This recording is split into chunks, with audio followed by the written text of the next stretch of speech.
But for right now, something completely different, because we stand on the brink of a technological revolution that will fundamentally alter the way that we live, work, and relate to one another. But how will this affect education? Well, we're going to be asking our guest co-host, Nancy Gleason, the Executive Director of the Hilary Ballon Center for Teaching and Learning at NYU Abu Dhabi. Nancy, thank you so much for being on the show. Thank you for having me. It must be so difficult in the world of education, because you just got to keep up. I mean, for a while, kids were using the internet to write essays, to do exams, to help them study, which is a good thing. But then what happens when the university students just get the AI to do it for them? How do you work around that? I mean, this is the question of the hour in universities. Both students and professors are going through a big transition, and learning has changed. Sometimes we used to work up to being able to create things, and with AI, we create those things first. So we need to teach students to critique what they've created, rather than necessarily teach them first how to create things. Absolutely. I mean, I had an experience the other day. I was playing a show called Countdown, where you have to do math, and I realized I forgot how to multiply big number. I completely forgot, because you can ask a calculator to do it, you can ask AI to do it. Are we noticing a trend of professors using AI to write their curriculums for them? I hope we're seeing that. You can do more and more efficiently if you're using these tools correctly. If you aren't using them correctly, you get bad output. So I think the key here is that professors and students are trained how to properly use these tools. And generative AI is just the beginning. There's lots of other tools in the pipeline. So Nancy, with that being said, how is AI transforming what we learn and how we learn? Sure. So in terms of what we learn, there's a lot more information out there. So that's the first aspect. But also the ways in which curriculum within universities has to shift. We're seeing a lot of universities launch AI degrees. At NYU Abu Dhabi, we are launching a master's in data science and artificial intelligence. Other universities around the UAE are launching bachelor's degrees in artificial intelligence. So first of all, just new degrees in this area. But we're also seeing the skills that people need shifting, and universities trying to respond to that, both through co-curricular activities like hackathons, or through specific training for staff and faculty, so they can teach students new ways to understand information literacy.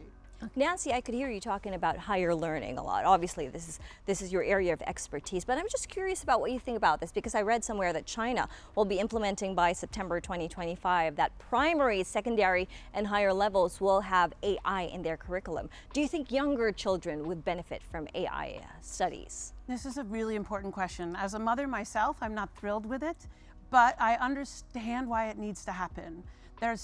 If we're going to address the scale, access, and equity question here, then it's hard to leave this out of the curriculum. But when people's brains are still developing, there needs to be a lot more space for rest, off-screen time, and creativity. So each country and culture is going to handle this differently. Sure. But I think as long as nationally this is grounded in your own national values, then you're making the right decision for your country.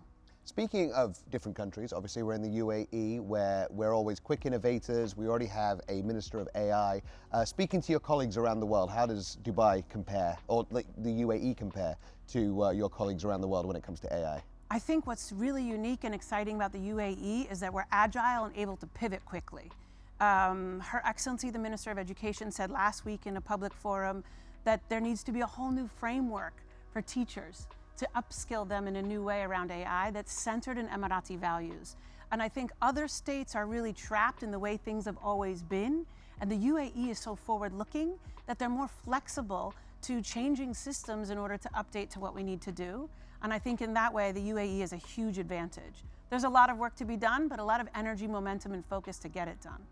So talking about global trends, do you think that there are any educational trends that the UAE needs to be kind of getting on the back of in comparison to other countries? Yeah, I think this is an important question, because we don't necessarily need to follow every trend. Yeah. So it's about which trends are right for the UAE, especially here in the Year of Community. Grounding it in values that are timeless to this region, I think, is crucial. Other nations may be getting swept away by AI hype that gets them further and further away from their humanity. And I think the UAE is not just following a trend, but leading a trend of valuing what is fundamental to being a human rather than letting the technology guide us. And that's a trend I think every Ministry of Education should be following. Definitely. Now with trends and of course AI, it's just the change is exponential, right? So I got to ask, there are a lot of jobs that are going to be created in the future that don't exist today. How can we prepare our children, the next generation, to be ready for that?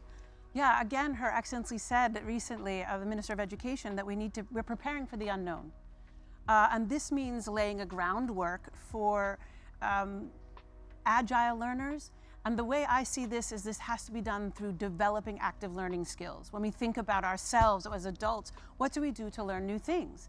We watch shows like this. We tune into conversations around the world, and we talk with our friends and our faith communities.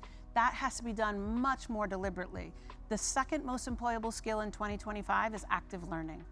And so what do you do to learn new things? How do you document that? And how do you respond to it? And I'll just say briefly that the reason for this is ChatGPT and AI are not the point. The point is that you should be prepared for a ChatGPT level disruption every year for the next 10 years. And we know what's coming next is robotics. It's anticipated robotics will have its ChatGPT moment in the next 2 years. How are we preparing for that as individuals? That has to come from learning new things and probably working with physical AI like robotics. Well, how are you preparing for it as NYU Abu Dhabi? What specific programs, how have you shifted the curriculums to support or to get around this new way of learning, this new technology that's hitting us all of a sudden? That's a great question. I think there's a three-part approach to this, right? First, you need to upskill the staff. They need to learn how to use the tools. Things like automated admissions. How does that work? How do you make sure that it aligns to your values? So there's the technical side of running a university. So that's one thing we're working on. Then there's, of course, as I mentioned, the curriculum, but also the pedagogy. How are we integrating AI into classes for faculty who don't want to integrate it because they really like the way they did it? How can we make them feel comfortable about that transition while respecting the fact that this takes a lot of grace and compassion to help people make a transition they may not want to make? And then for our systems and our curriculum, there's great demand for degrees in AI, but AI isn't just one thing. So you want to make sure you aren't selling something gimmicky, that there's real meaning and applicability and employability behind those degrees.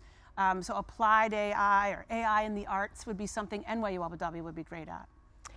Nancy, we've touched on obviously educating students, and you also mentioned as well educating staff when it comes to AI. But what about parents or people like us, you know, that are clueless when it comes to the world of AI? How would you say that what is a great way for us to jump on the AI bandwagon? Yeah, I think this is the question because we are the latent adopters. We are the slowpokes, right? It's a sort of professionals that are really good at their job that don't see a need to change.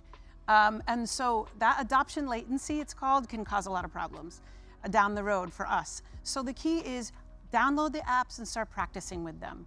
Research says you need about 12 hours of exposure before you can use these tools effectively. Those 12 hours are frustrating and it feels like a waste of time. You can start to use them for fun. For example, you can take a picture of your food and it will tell you the calories. Right? As long as you put something next to it like a phone or a fork to know the portions. So you can play with it for personal reasons before you use it for professional reasons so you can understand its shortcomings. There are some important cautions. You should understand the data privacy rules of the applications you're using. You should turn off train the model. These are buttons within these things that protect your privacy. So these are kinds of things you want to talk to your children and your parents and your family members about as well. It's not just jump in.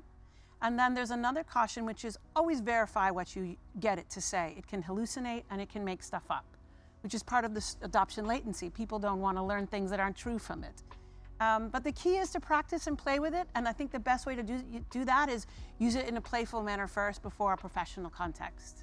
Nancy, this has been very helpful. I mean, as Amy and I guess, the adoption latency, that kind of refers to us. So this has been the most practical, helpful advice that we've heard so far. So thank you. I'm glad you're sticking around. Now you better stay tuned because after the break, we will be finding out what are some of the core skills needed to navigate the careers of the future. Stay with us. Hi, my name is Rina and tonight I'm gonna perform Omen by Sam Smith.